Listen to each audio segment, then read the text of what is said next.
Do you hate the thought of working past 55 or 60? Do you hate not being able to live the life you deserve today?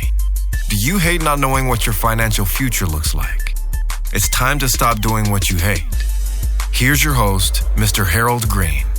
Aloha, everybody. This is Harold Green, and it is time to stop doing what you hate. I hope you are having a fantastic day. I am doing well, and I am super excited to be sharing something with you folks today. And the title of the show is called Giving 101. That's right, Giving 101.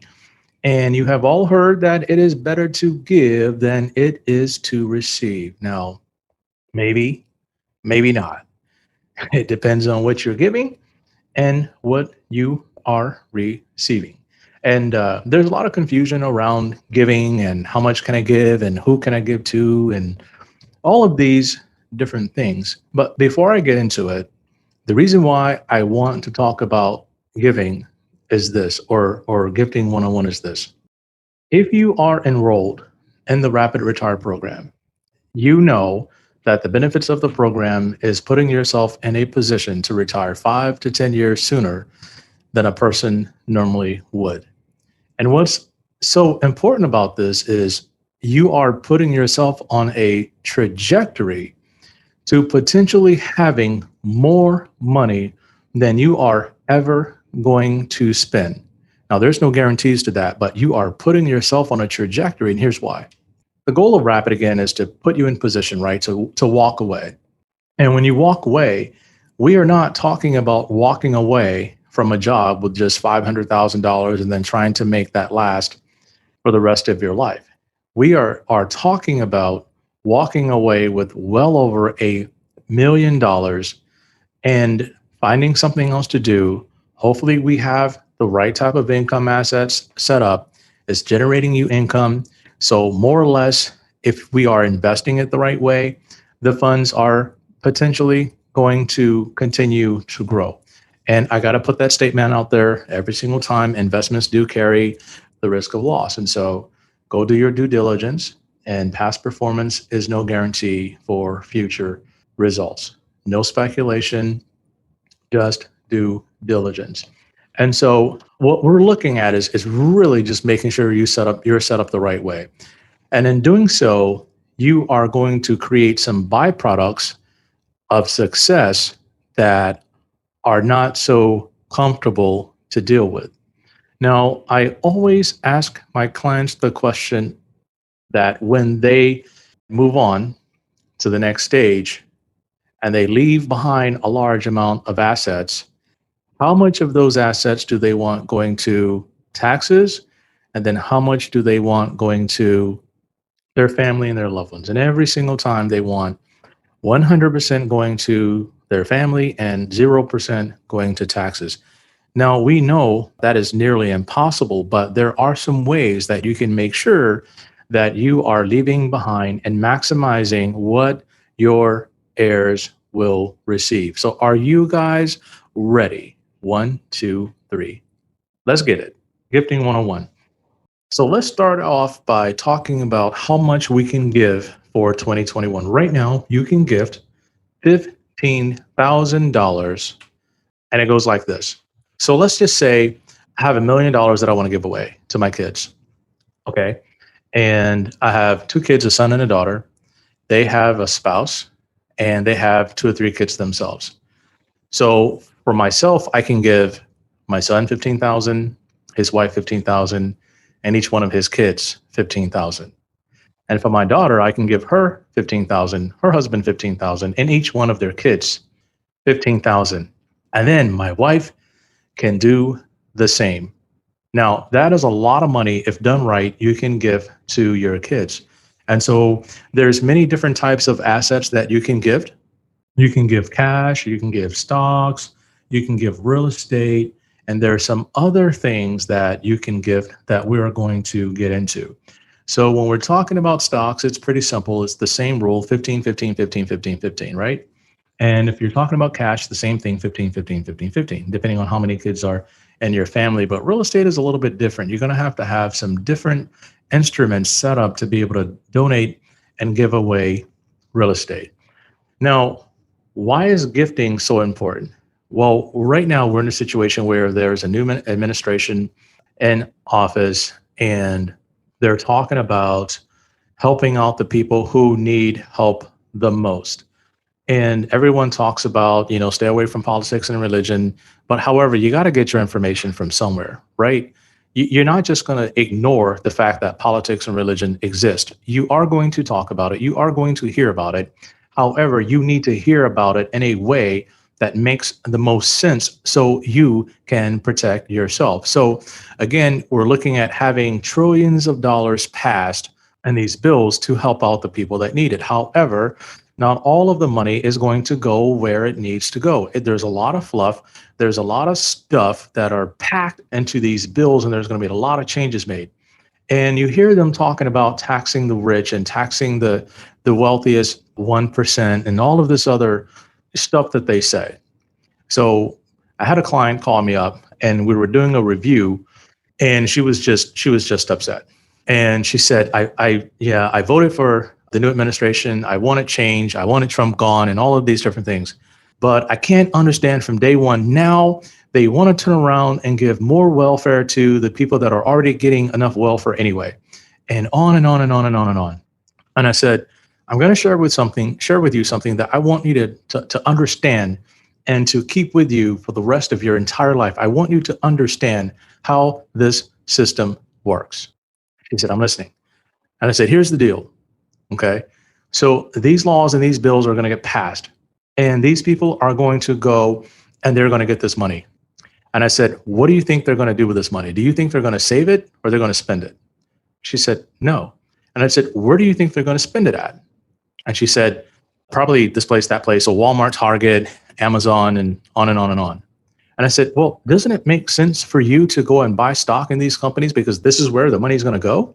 Yeah, you're talking about taxing the rich and the wealthy, but guess what? The wealthy and the rich, they own these companies, and they're getting tax breaks and so on and so forth for employing millions and millions of people. So therefore, they virtually pay not as much tax as people think that they pay.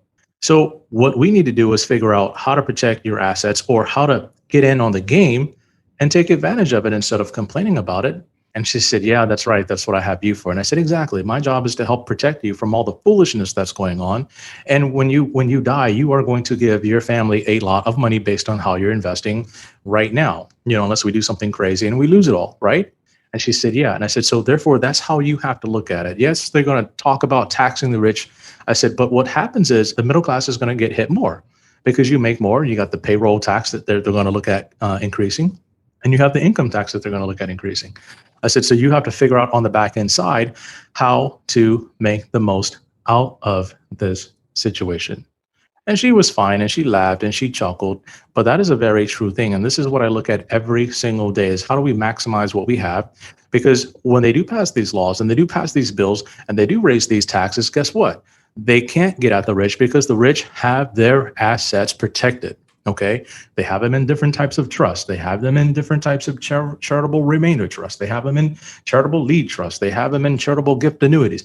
They have things set up the right way to protect themselves against all of these different taxes that are going to be coming up. So let's talk about something that happened that really is going to hit hard at the heart of the middle class who don't have their assets protected, don't have their IRAs protected, and they want their kids to get more, but most of it's going to go to the IRA. So let's talk about the three types of charitable gifts that you can set up and you can structure. Number one, well, let me backtrack and talk about the Secure Act. And a lot of people don't understand the Secure Act and what happened with it. So the Secure Act was passed, and what it did is it eliminated the stretch IRA for many non-spouse beneficiaries, and they replaced it with a 10-year rule. What does that mean?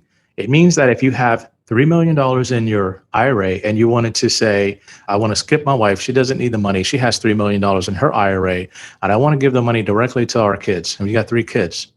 So before, what happened was when you died, the IRA was set up so that it was paid out over the lifetime of each one of the kids that were left based on their life expectancy.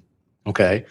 And what that did was it eliminated or it reduced the amount of taxes that they would pay And also the funds could remain inside of that IRA split three ways, and the growth inside was not taxed until they received it, right? So you can have exponential growth in these things over your kid's lifetime. So say it grew 1,000% over the time you had it, and another 2,000% depending on what you have it in over your kids, like say 40 years of life that they have left after they receive this thing. But the stretch IRA said, no, hold up, not so fast. What's going to happen is you are now required to take all of that money out of that IRA over a period of 10 years. That's right, 10 years. And so people were looking for ways to avoid that. And one of the ways you can do that is by creating something called a charitable remainder trust, CRT for short. And there's rules to setting up a charitable remainder trust. First of all, you got to have $100,000. Okay. And you can fund it with IRAs, you can fund it with cash, you can fund it with stocks. And you can also continue to add monies to your charitable remainder trust all the time. However, you must pay out anywhere between 5% and up to 50% of that charitable remainder trust every year. Okay. And you must pay out between 5 to 50% of the annuity every single year. Now, that is a lot of money depending on how much you set up inside of that charitable remainder trust. However, the term limit of that is basically 20 years. Okay. So the neatest thing about the charitable remainder trust is this: when you are no longer here, or the stream of payments coming from the charitable remainder trust are done, basically the balance of the trust goes to the charity, sorry. Therefore, the name charitable remainder trust. All right. The next type of trust that you could give money into is the charitable lead trust. Now, I'm not talking too much about the tax benefits of these, but they can be quite substantial to your estate. And it makes sure that the money goes where you intended to go versus to some frivolous pot, and then they can pretty much do whatever they want. So on the charitable remainder trust, you must pay income taxes on the payments that are coming out of that trust. Okay. And then on the charitable lead trust, the trust basically generates income and gives it to the charity first. And then you get the tax deduction for those payments that go to the charity. And once that period of time is done, the balance of the charity goes to your heirs, which is very interesting. The next one would be the charitable gift annuity. And this is a very simple thing to do. You can set one up with as little as $10,000, and basically it will generate payments to the charity as well. Or at the end of the stream, basically a lump sum goes to the charity. You can set that up, I believe, any way you like, and you can set up as many of those as you want. The other is a charitable gift of life insurance. And this one I like to call a leveraged gift. And what it does is, let's just say you want to leave behind, I don't know, maybe $5 million to your favorite charity. And so you have a substantial amount of IRA money coming in every single year from, like, say, age 72, and you're getting $170,000, $180,000 a year, depending on how much you have in your IRA. Well, you can use part of that money to set up a life insurance policies where the premiums are tax deductible to you. And once you pass away, the balance of the life insurance policy goes to your charity. And then your estate also gets a tax deduction for the amount of the life insurance policy that went to charity. I believe that's correct. And so these are a couple of things that you can look at in regards to, if you are going to be leaving behind a sizable amount of IRA money. That's a very important thing. Another thing I talk to clients about is this: you can convert your IRA over to a Roth IRA, and then your beneficiaries will receive that money tax free. That's something else you can do, but you're going to have to start doing your Roth conversion pretty early due to the fact that they have a 5-year rule. So if you do set up the Roth IRA, you pay taxes on the conversion, and then basically you can't touch the money inside the Roth IRA for 5 years. So you have to make sure that you are not going to be needing that money in the Roth IRA over the next 5 years. And of course, if you're looking at just leaving it behind to your kids, a large portion of it, then that's not important. You don't have to worry about the 5-year rule. But if you need to touch the money in the 5 years, basically you're going to be penalized on the gain coming out of that Roth IRA and not the principal that you put inside. And one of the neatest benefits of setting up, say, charitable remainder trust or charitable lead trust is this. The asset protection component is immense. Okay, so once the money goes into that charitable remainder trust, it's in there. Okay, no one can sue you for it. They can't come after you. Bill collectors can't come after you.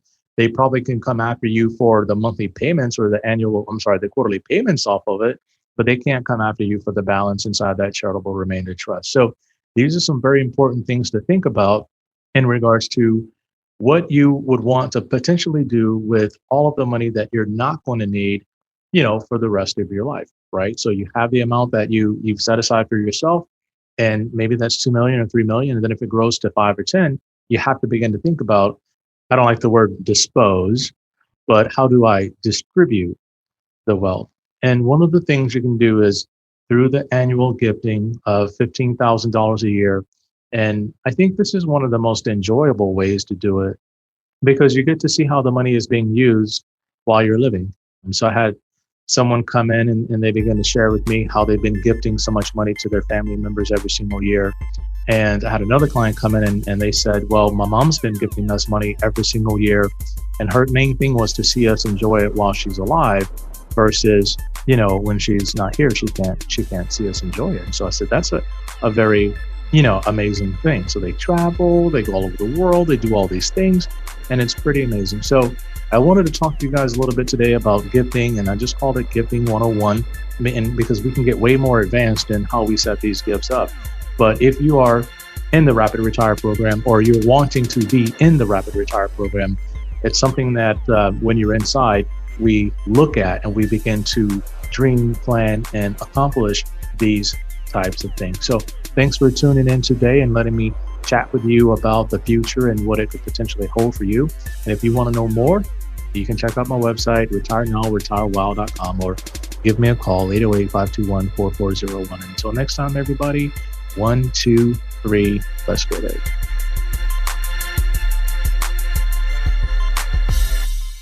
This is the podcastfactory.com.